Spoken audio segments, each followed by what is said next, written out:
Is it me, or do us females always be attracted to the guy that shows us the least respect, least interest, and the least attention? Is super emotionally unavailable, wants to be affectionate when he wants to be affectionate, doesn't know how to pick up the phone, texts back when he feels like texting the back, and is probably talking to like 80 different ones. But when it comes to the good guy, it's giving very much, no thank you. I don't want this one. Why do we set ourselves up every time? I'm not understanding. It's like we really only like the don't give a about us. Literally. Like, no fucks given.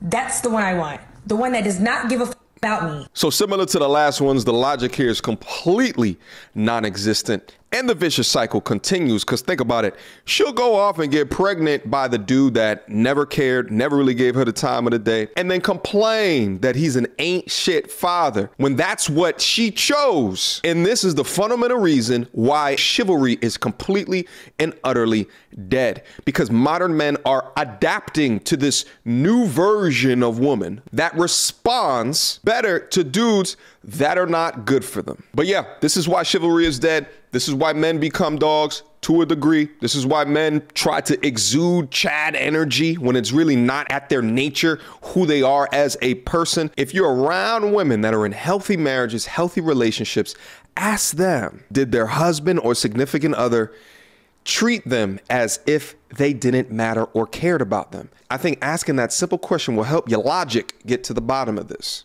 The fuck y'all ladies is out here doing? Sheesh. Y'all had Mother's Day, but not one father who raises his children on his own said, Happy Mother's Day to me. I'm the mother and the father. No. You don't see that shit. Ever. But as soon as Father's Day roll around, all you single mothers cringy. got all these goddamn memes and quotes and all kind of shit to bash the deadbeat baby daddies. First of all, this day is for the fathers who are actively in their children's lives, are trying to be in their children's lives, but you got a fucked up baby mama that won't let them. That's who that day is for. It's That's reality. not for you. You're a mother. You're not the mother and the father. You're a single mother. So if you're gonna bash a baby daddy on Father's Day, you better start bashing these fucked up ass baby mamas on Mother's Day. Y'all want it to be That's equals, equality. remember? Oh, but y'all only want it to be equals to certain shit. She was, sheesh. Let's get the fire emojis down into the chat, okay? I would never date her because she's got a spitfire tongue. But she was speaking some goddamn truths right in there, all right? I would never be with an uncircumcised man. What? Eel cottage cheese. Let's see what this... I want to address the comment that she had received, and I know I'm going to get called a pick-me, but I honestly don't care. Yeah, don't care about that. Some scream body positivity until it has to do with a man. Big true. That same woman doesn't want to be judged on things that happen naturally to her body and is out of her control, like saggy breasts due to pregnancy or stretch marks due to weight gain. So why are you going to sit here and shame a man for being uncut when every man is born uncut? Yeah, being naturally. Uncut is completely normal. It's not disgusting, and it shouldn't be frowned upon.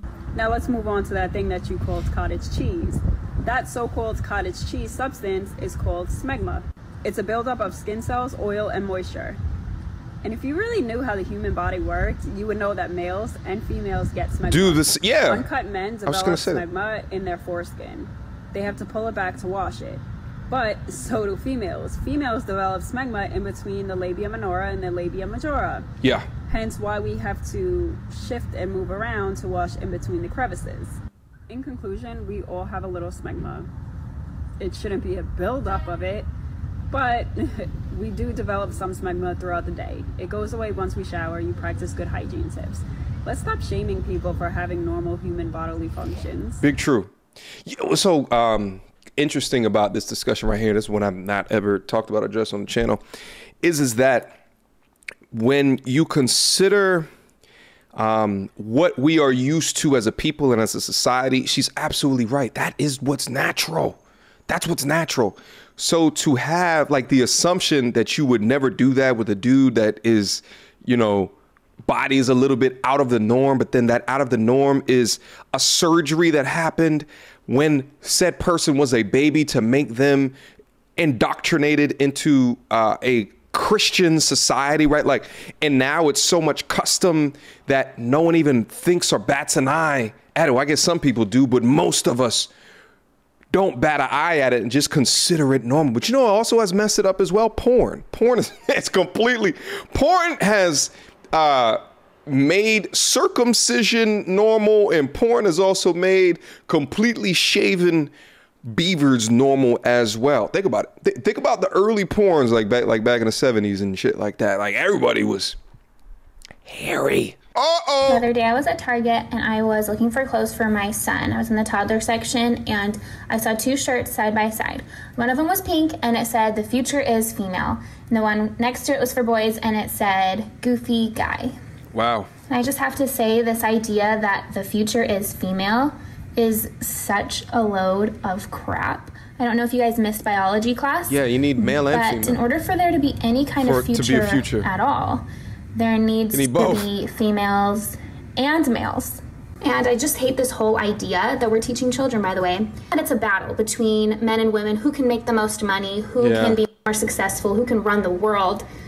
It's not like that at all. The truth is, we work. And the shit is that it's not the men that are competing, right? Like it's not the men. Like it's just like, you know what's crazy? I wonder who's in like the feminist marketing department, right? Like who said, this is a good idea. How about we look at the things that men are doing, right? And say, whatever they're doing, ladies, compete with them, right? It's not about a competition. This is the basis of how a gender war starts. Why can't it be, take a look at your natural gifts and abilities and be the best at that? Why can't that be it? But instead, and you get these corporations that bite onto this shit and just say, well, you know, it's in trendy, it's in style right now. Let's use it to sell some products and put "the future is female" on baby clothing. And then on the opposite, dumb guy. put that little, put Junior walking around with a guy's dumb shirt, goofy guy, whatever the hell that they put on a goddamn shirt. It's just, and this is the shit that we see from young. You know what I'm saying? It's, why can't it be, let's work together? You know, like something like that. No, that would suck. Okay, let's keep going. Work together.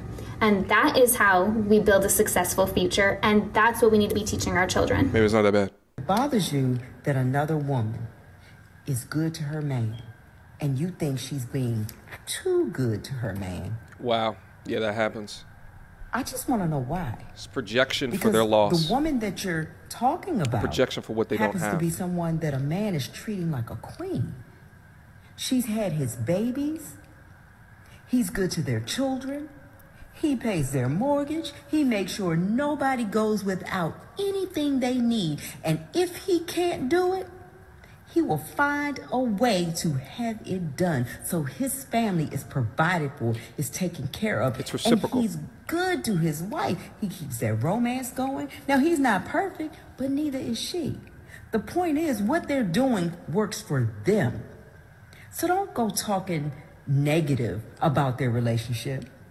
Get one of your own. Ooh. Okay? Maybe that's the problem. I love you. Be well.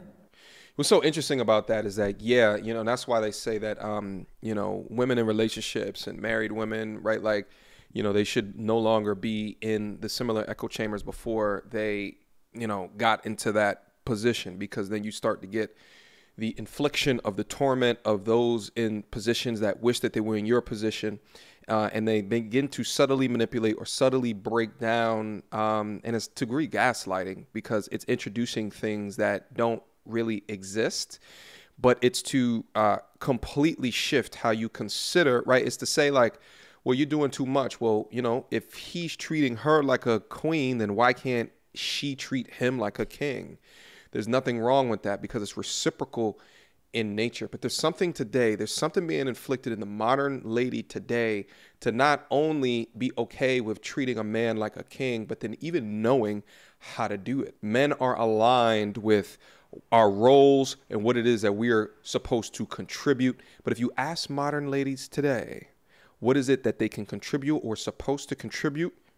It's all over the goddamn place. Or they say, I am the table. Just bullshit. So, without further ado, MTR, cut through the BS like we in charge. No cap with the rappers like steel bars. I'm packing and rapping like here we are. Mediocre tutorial reviews. Like, comment, share my views. Come up and I paid my dues. Big step in my black way shoes. MTR, he break it down, yeah, it's MTR. Check out the sound when it's MTR. No one put it down like it's MTR.